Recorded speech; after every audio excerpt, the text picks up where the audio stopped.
The Vampire of Hanover, the Fritz Haarmann story. In the aftermath of World War I, as Germany struggled to rebuild from the ashes of defeat, the new Weimar Republic faced economic collapse, social upheaval, and a crisis of identity.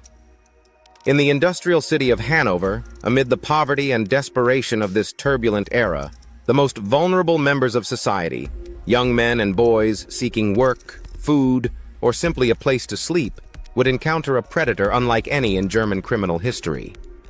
This is the story of Fritz Haarmann, known to the world as the Vampire of Hanover, the Butcher of Hanover, and the Wolfman, a serial killer who would terrorize Germany's youth and become one of the most notorious criminals in European history. The early 1920s in Germany were marked by unprecedented chaos and hardship. The Treaty of Versailles had stripped the nation of territory, military power, and economic stability, while hyperinflation destroyed the savings of millions. In cities like Hanover, young people wandered the streets seeking opportunities that barely existed, sleeping rough in train stations and surviving on the margins of a society that had little to offer them. Hanover Central Station became a gathering place for these displaced youth, runaway boys from troubled homes, young men seeking work in a collapsed economy, and drifters with nowhere else to go. They formed a transient community of the desperate and forgotten, making them perfect targets for someone who understood their vulnerability and was willing to exploit it. It was in this environment of social breakdown and human desperation that one man would build a criminal empire based on trust, authority, and ultimately, murder. His crimes would shock a nation already reeling from war and economic collapse, and his methods would earn him nicknames that captured the horror of what he had done. Friedrich Heinrich Karl Haarmann was born on October 25, 1879, in Hanover, the sixth and youngest child of Ollie and Johanna Haarmann. From his earliest years, Fritz displayed behaviors that marked him as different from other children. He was a quiet, effeminate boy who shunned typical male activities, preferring to play with his sister's dolls and dress in their clothes. Fritz developed close relationships with his mother and sisters while maintaining a bitter hatred for his authoritarian father. Ollie Haarmann was described as argumentative, short-tempered, and a notorious womanizer who conducted multiple affairs throughout his marriage. Through his infidelity, he contracted syphilis, a disease that would affect the family dynamics and possibly contribute to Fritz's psychological development. At school, Fritz was noted as a spoiled and mollycoddled child prone to daydreaming. His academic performance was poor, requiring him to repeat grades twice. More disturbingly, when he was about 8 years old, Fritz was molested by one of his teachers, a traumatic incident that he never discussed in detail, but which may have contributed to his later violent and sexual behaviors.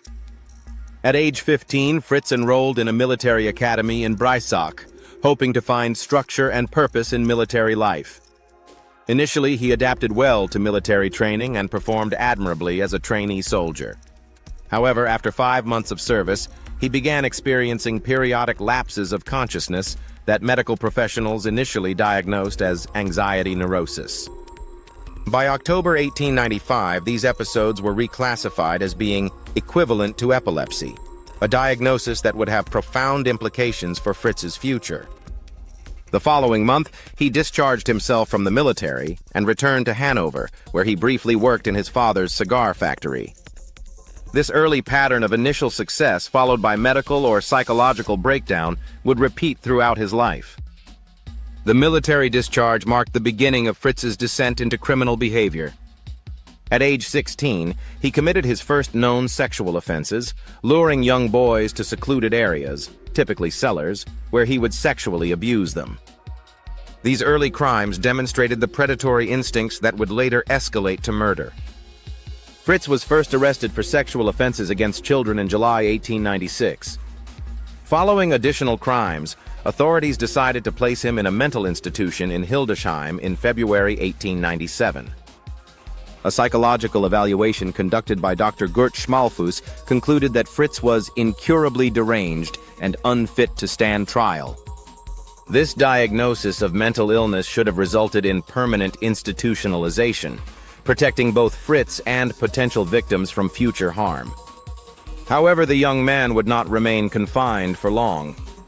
In January 1898, with apparent assistance from his mother, Fritz escaped the mental institution and fled to Zurich, Switzerland, where he lived with relatives and worked as a handyman.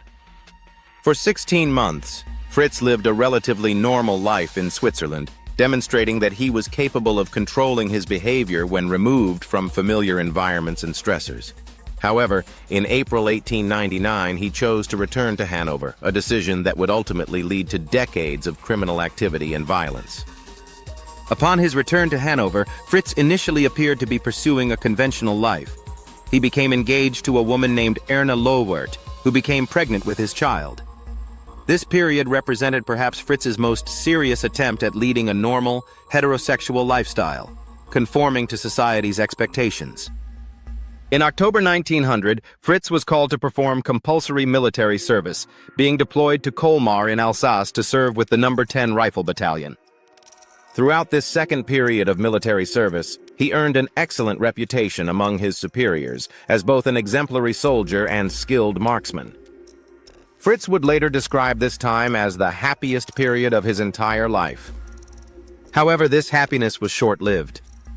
In October 1901, Fritz collapsed during exercises and began suffering from dizzy spells that led to over 4 months of hospitalization. He was eventually deemed unsuitable for military service and work and discharged on July 28, 1902, with a diagnosis of probable dementia praecox, what would now be called schizophrenia. The military discharge, combined with a monthly pension of 21 gold marks, should have provided Fritz with stability. Instead, it marked the beginning of a decade-long descent into petty criminality.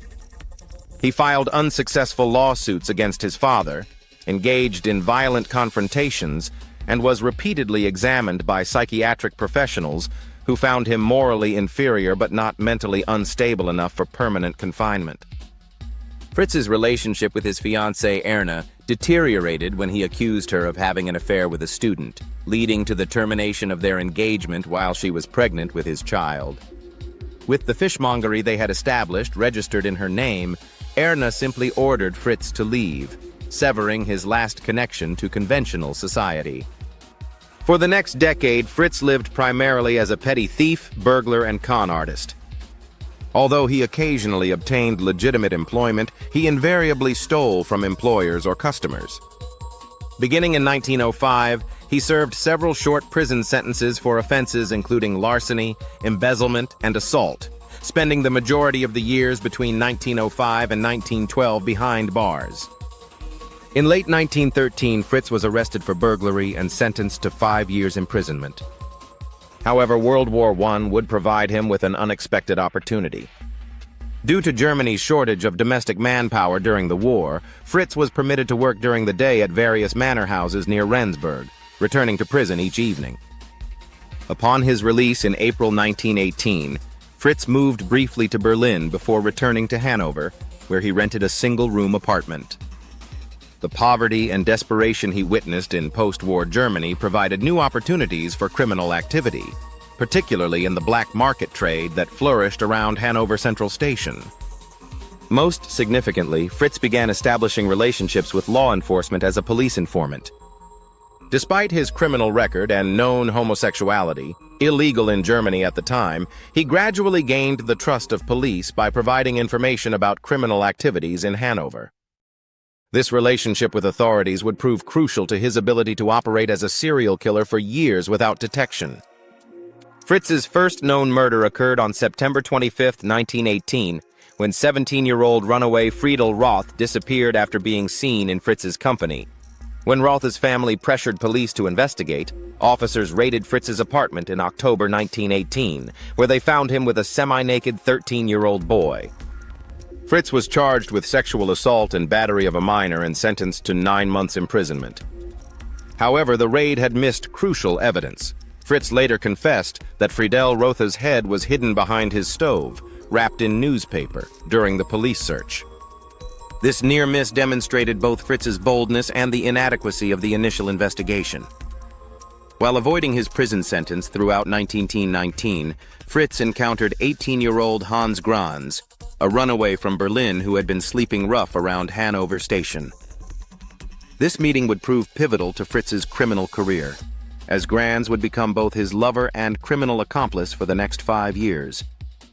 Hans Grans had fled Berlin following an argument with his father and had been surviving by selling old clothes around Hanover Station for nearly 2 weeks before encountering Fritz.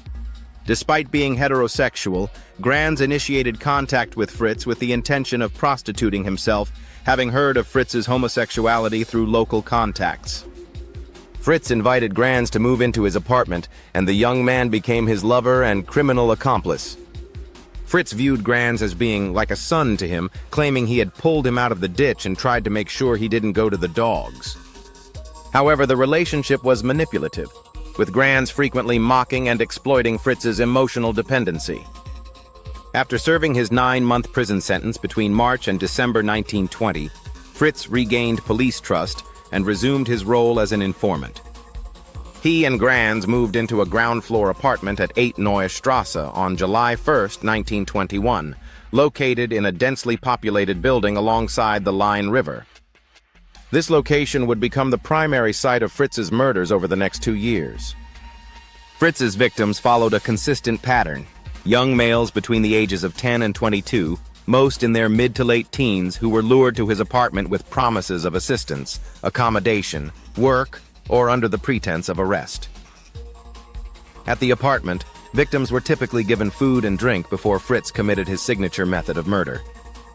Fritz's preferred killing method involved biting into or through his victim's Adam's apple, often while manually strangling them. He referred to this as his love bite, and the act frequently occurred in the throes of what he described as rabid sexual passion. Often this caused victims to die of asphyxiation, though on several occasions, Fritz bit completely through the victim's Adam's apple and trachea. All victims were dismembered before disposal, usually in the Leine River, though some remains were buried or thrown into other locations. Fritz kept victims' personal possessions for himself or Grans, sold them on the black market, or gave them as gifts to acquaintances. This systematic retention of victims' belongings would eventually provide crucial evidence against him. Fritz's second confirmed murder occurred on February 12, 1923, when he killed 17-year-old pianist Fritz Franke. The murder demonstrated the level of planning involved in Fritz's crimes and Hans Grans' knowledge of what was happening. Before the murder, Grans whispered to a female acquaintance, "Hey, he's going to be trampled on today." The killings escalated throughout 1923 and 1924, with Fritz murdering at least 22 additional victims during this period. His victims included Wilhelm Schulze, Roland Huch, Hans Sonnenfeld, Ernst Ehrenberg, Heinrich Struss, Paul Broniszewski, Richard Greff, Wilhelm Erdner, Hermann Wolf, Heinz Brinkmann, Adolf Hannepel, and many others whose lives were cut short by Fritz's violence. Throughout this killing spree, Fritz maintained his relationship with police as a trusted informant, even conducting citizens' arrests at Hanover Station. This dual role allowed him to operate with impunity, while authorities remained unaware that their reliable source of criminal intelligence was himself one of Germany's most prolific killers. On May 17, 1924, 2 children playing near the Leine River discovered a human skull bearing knife wounds. Police initially dismissed this as a prank by medical students or the work of grave robbers. However, over the following weeks, more skulls and human remains were discovered, painting an increasingly disturbing picture. By June, hundreds of Hanover residents had joined searches along the riverbank, discovering numerous human bones that were handed to police.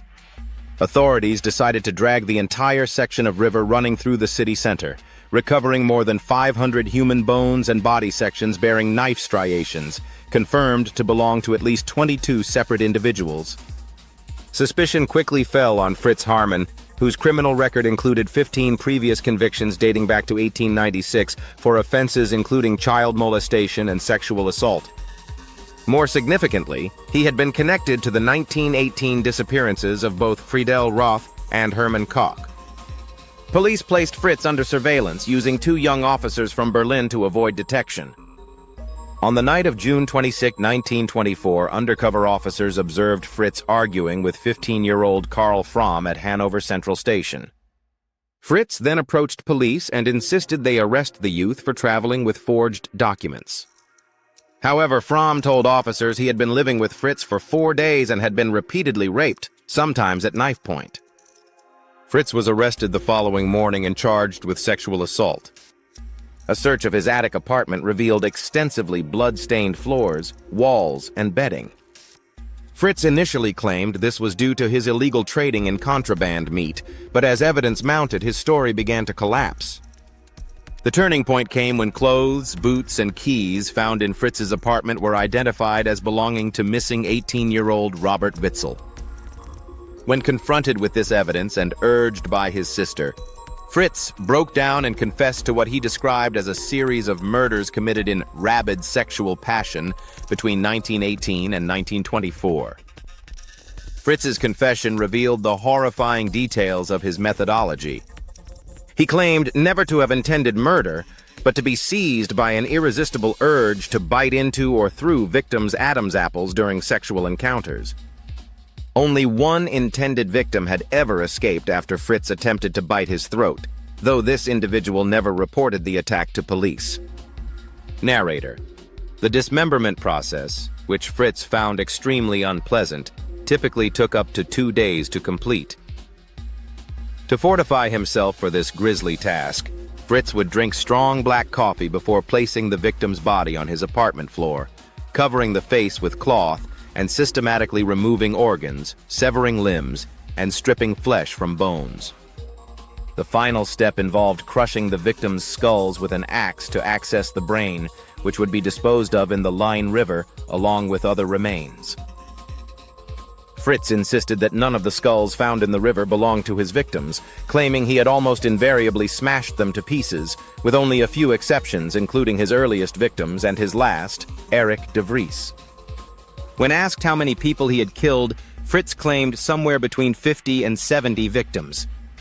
However, police could only connect him with the disappearance of 27 youths, and he was ultimately charged with 27 murders.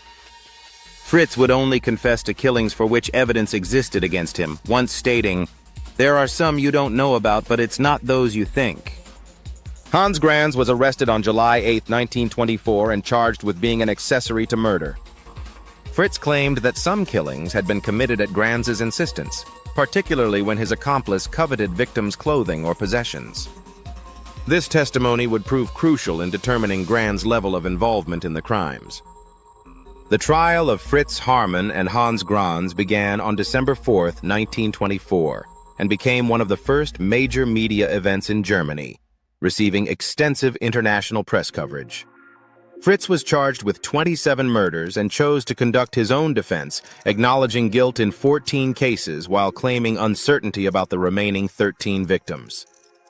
The trial lasted barely 2 weeks, with 190 witnesses testifying about the scope and horror of Fritz's crimes. Numerous exhibits were introduced, including 285 sections of skeletal remains recovered from the Leine River, the bucket Fritz used to transport human remains, and the blood-stained bed where many victims were killed. Fritz's demeanor throughout the trial was dismissive and callous. When shown photographs of victims, he typically claimed inability to recognize them, making comments such as, "I probably killed him," or "Charge it to me, it's all right with me." His casual attitude toward the murders shocked observers and demonstrated his complete lack of remorse. On December 19, 1924, Fritz was found guilty of 24 of the 27 murders and sentenced to death by beheading. Upon hearing the verdict, he stood before the court and proclaimed, "I accept the verdict fully and freely," adding, "I shall go to the decapitating block joyfully and happily." Hans Grans was also sentenced to death for inciting one murder, with an additional 12-year sentence for being an accessory. Fritz made no appeal against his sentence, claiming his death would atone for his crimes, and stating that if he were at liberty, he would likely kill again. At 6 o'clock on the morning of April 15, 1925, Fritz Haarmann was executed by guillotine in the grounds of Hanover Prison, with Karl Gruppler serving as executioner. Fritz's final words were, "I am guilty, gentlemen, but hard though it may be, I want to die as a man." Just before placing his head on the execution apparatus, he added, "I repent, but I do not fear death. But I..." He was 45 years old at the time of his execution, ending a criminal career that had terrorized Germany for over 6 years. Following Fritz's execution, a letter was discovered in which he declared Hans Grans' innocence, leading to a second trial in January 1926. Grans was again found guilty, but received 2 concurrent 12-year sentences instead of death. After serving his sentence, he was interned in Sachsenhausen concentration camp until its liberation in 1945, continuing to live in Hanover until his death in 1975. The victims' remains that had been recovered were buried together in a communal grave in Stockner Cemetery in February 1925. In April 1928, a large granite memorial in the form of a triptych, inscribed with the names and ages of the victims, was erected over the grave, a permanent reminder of the young lives lost to Fritz's violence. The Haarmann case had profound implications for German society, stirring discussions about police investigation methods, treatment of mentally ill offenders, and the validity of the death penalty. However, the most heated debate concerned homosexuality, which was illegal in Germany at the time. The discovery of the murders triggered a wave of homophobia throughout Germany, with one historian noting that it split the gay rights movement irreparably, fed every prejudice against homosexuality, and provided new fodder for conservative adversaries of legal sex reform. The case became a weapon against those advocating for homosexual rights and legal reform. The murders also highlighted the vulnerability of young people in post-war Germany and the failure of social systems to protect them. The fact that so many victims were runaways, drifters, and marginalized youth demonstrated how societal breakdown had created perfect conditions for a predator to operate undetected. Fritz Haarmann's crimes have inspired numerous films and cultural works, beginning with Fritz Lang's 1931 masterpiece M, which drew inspiration from Haarmann's case, along with other notorious German killers. The 1973 film The Tenderness of the Wolves was directly based on Haarmann's crimes, starring Kurt Raab as Fritz, and featuring Rainer Werner Fassbinder as his accomplice. More recently, the 1995 film Der Todmacher, The Deathmaker, starred Götz George as Haarmann, focusing on the psychiatric examinations conducted after his arrest. These cultural representations have ensured that Haarmann's story continues to fascinate and horrify audiences nearly a century after his crimes. The case remains significant in the study of serial murder, representing one of the earliest well-documented examples of systematic killing combined with sexual violence and cannibalistic disposal of remains. Haarmann's ability to maintain a dual identity as both trusted police informant and prolific killer continues to intrigue criminologists and historians. Nearly a century after his execution, Fritz Haarmann's true victim count remains unknown. His claim of killing between 50 and 70 people has never been verified, and many disappearances from the period remain unsolved. The systematic disposal of remains in the Leine River means that some victims may never be identified or connected to his crimes. The case raises disturbing questions about how society protects its most vulnerable members. Fritz's victims were largely invisible in life: runaways, homeless youth, and marginalized individuals whose disappearances went unnoticed for months or years. Their vulnerability made them perfect targets for a predator who understood how to exploit desperation and trust. Perhaps most chilling is the realization that Fritz operated for years as a trusted police informant while simultaneously conducting one of Germany's most extensive killing sprees. His ability to maintain this dual identity demonstrates how criminals can hide in plain sight, protected by the very authorities meant to stop them. Today, visitors to Hanover can find the memorial erected for Fritz Haarmann's victims in Stockner Cemetery, a granite triptych bearing the names and ages of young men and boys whose lives were cut short by one man's violent compulsions. Each name represents not just a statistic in criminal history, but a person with hopes, dreams, and potential that was never realized. The story of Fritz Haarmann is more than a tale of individual evil. It's a haunting reminder of what happens when society's most vulnerable are left to fend for themselves. In the chaos of post-war Germany, dozens of young people seeking nothing more than work, food, or shelter instead found only violence and death. They weren't just victims of a killer's bite, but of a system that failed to see them as people worth protecting. True crime isn't just about the monsters who emerge from darkness. It's about the light we fail to shine on those who need it most. We tell these stories because someone has to remember, someone has to care. These victims were sons, brothers, and young men with their whole lives ahead of them, and their stories deserve to be told with the dignity they were denied in death. The case of Fritz Haarmann stands as a stark warning about the deadly consequences of societal indifference. When we allow people to become invisible, when we stop seeing the homeless, the runaway, the desperate as fully human, we create the conditions where predators thrive. The Vampire of Hanover fed not just on blood, but on a society's willingness to look away. If this story moved you, disturbed you, or opened your eyes to the forgotten victims of history, please take a moment to like, share, and subscribe to Weird World Wonders. Every click helps us honor the lost, expose the truth, and keep their names from fading into silence. Because in the end, justice starts with being remembered, and remembrance begins with refusing to let the darkness win.